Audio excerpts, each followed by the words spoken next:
अस्सलाम वालेकुम friends, welcome to CSS target institute 10 है जिसका टाइटल है जी race religion and heated rhetoric were the basis for modern political divides in the US.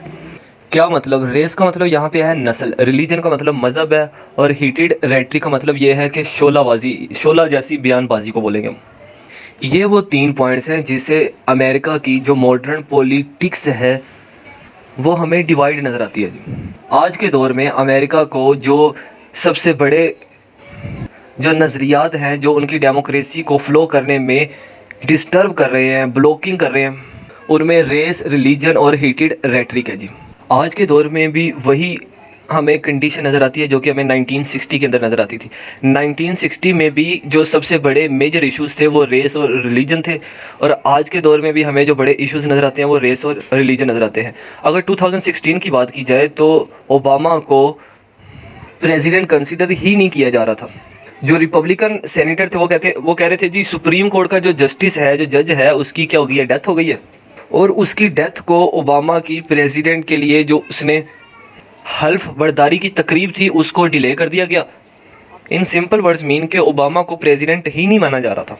उसके बाद हमें 1964 के अंदर जो सिविल राइट्स मूवमेंट के बाद सिविल राइट्स एक्ट 1964 के अंदर पास होता है। तो उस 1964 के एक्ट में, जिसको हम बोलते हैं सिविल राइट एक्ट ऑफ 1964, उसके अंदर हमें एक क्लियर शिफ्ट नज़र आता है। वो क्लियर शिफ्ट क्या है जी? तब से लेके आज तक जो डेमोक्रेट पार्टी है, जो डेमोक्रेटिक पार्टी है, वो आज तक सिविल राइट्स की पार्टी है और ब्लैक वोटर्स की पार्टी है। जबकि जो हमें रिपब्लिकन पार्टी नज़र आती है वो कंजर्वेटिव पार्टी नज़र आती है। जो ब्लैक वोटर्स हैं, जो सिविल राइट्स को प्रमोट करने वाले हैं, ये सारे के सारे रिप्रेजेंटेटिव हैं डेमोक्रेटिक पार्टी के। तो इससे हमें ये समझ आ गया कि जो डेमोक्रेटिक पार्टी है वो ब्लैक वोटर्स को पूरे राइट्स देती है कि भाई आप वोट कास्ट कर सकते हो। जबकि जो ब्लैक वोटर है वो दोनों पार्टी में से किसी को भी वोट कास्ट कर सकते हैं, लेकिन ब्लैक वोटर ज़्यादातर डेमोक्रेटिक पार्टी को ही रिप्रेजेंट करते हैं। और अगर आप अमेरिकन हिस्ट्री को जानते हैं तो आपको पता होगा कि 1960 और 1970 के मिड में लतीन अमेरिका और एशिया से कितने ज़्यादा जो ब्लैक थे वो अमेरिका को शिफ्ट हो गए थे। स्पेशली स्पेन हो गया, पुर्तगाल हो गया, इटली हो गया, इन कंट्रीज़ ने ब्लैक पीपल को सेल किया था अफ्रीका से पकड़ के अमेरिका को, ताकि इनसे लेबर का काम लिया जा सके। तो पहले जो हमें वाइट पीपल थे वो टोटल वोटर का 80% नज़र आते थे। लेकिन अगर 2000 की बात की जाए, यानी कि 2000 2001 अगर इनकी बात की जाए, तो वो जो 80% थे अब या 2000 के करीब वो 40% रह गए थे। यही वजह है कि जब रिपब्लिकन पार्टी के वोटर का जो परसेंटेज थी वो कम हो गई तो रिपब्लिकन पार्टी एग्रेसिव हो गई। इसके बाद एक रिपब्लिकन लीडर की बात की जाए जिसका नाम था जी गिंगरिच, जो कि रिप्रेजेंटेटिव था एटलांटा जॉर्जिया का इन 1979 में। इसके अंदर भी वो तमाम इंडिकेटर्स, वो तमाम साइंस पाए जाते थे जो कि एक डिक्टेटर के अंदर पाए जाते हैं। इसका जो सबसे फेवरेट काम था वो ये था कि वो ये जो राइवल होता था, जो इसका मध्य मुखालिफ होता था, ये उसको बहुत ज़्यादा क्रिटिसाइज़ करता था।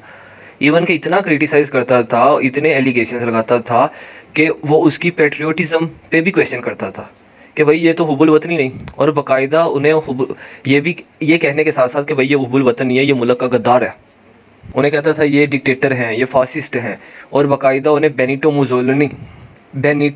मुसोलिनी के साथ भी कंपेयर करता था। ये भी एक डिक्टेटर गुजरा है, हमने प्रीवियस स्लाइड्स के अंदर पढ़ा है इसको। हमने स्टार्टिंग वाली स्लाइड्स में पढ़ा था जो कि इटालियन डिक्टेटर था जिसका नाम था बेनिटो मुसोलिनी। आपको ये बातें सुन के इतना तो अंदाज़ा हो गया होगा कि ये जो गिंगरिच था ये एक हैवी टाइप का डिक्टेटर था जो कि दूसरों को क्लेम करता था कि भाई आप डिक्टेटर हो।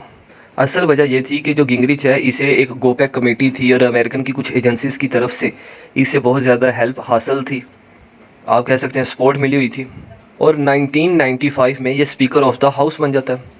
और जब ये हाउस स्पीकर बनता है तो 1995 के अंदर अमेरिका के अंदर बजट के हवाले से निगोशिएशन होती है जो कि 5 डेज़ तक, अब कह लें कि 5 दिन लग जाते हैं, वो बजट की निगोशिएशन किसी फाइनल डिसीजन तक नहीं पहुंच पाती। और अगर 1996 की बात की जाए तो यही डिस्कशन अबाउट 20 डेज़ लेती है। क्या मतलब? जो स्पीकर ऑफ द हाउस है या हाउस स्पीकर है जिसका नाम गिंगरिच है, वो अपनी पावर को ओवर यूज़ करता है जी। और फिर ये 1998 पे जो प्रेसिडेंट बिल क्लिंटन पे जो इल्ज़ामात लगे होते हैं ये उनको बग़ैर किसी रुकावट के एक्सेप्ट करता है, और ये भी बिल पास किया जाता है कि भाई जो प्रेसिडेंट बिल क्लिंटन है इसको हटा दिया जाए। और अगर 2016 की बात की जाए तो अमेरिका के अंदर रेस और रिलीजन ये दो मेन कह लें, इम्पोर्टेंट कह लें, प्रोमिनेंट इश्यूज़ हैं जो कि अमेरिका के अंदर स्टिल पाए जाते हैं। और लास्ट लाइन जो कि कंक्लूजन लाइन है, as a result democracy remains vulnerable.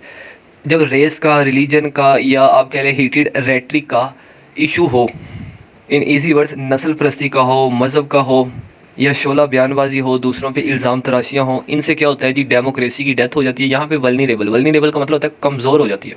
उम्मीद है आपको लेक्चर समझ आया होगा। मिलते हैं नेक्स्ट लेक्चर में, तब तक के लिए अल्लाह हाफिज़।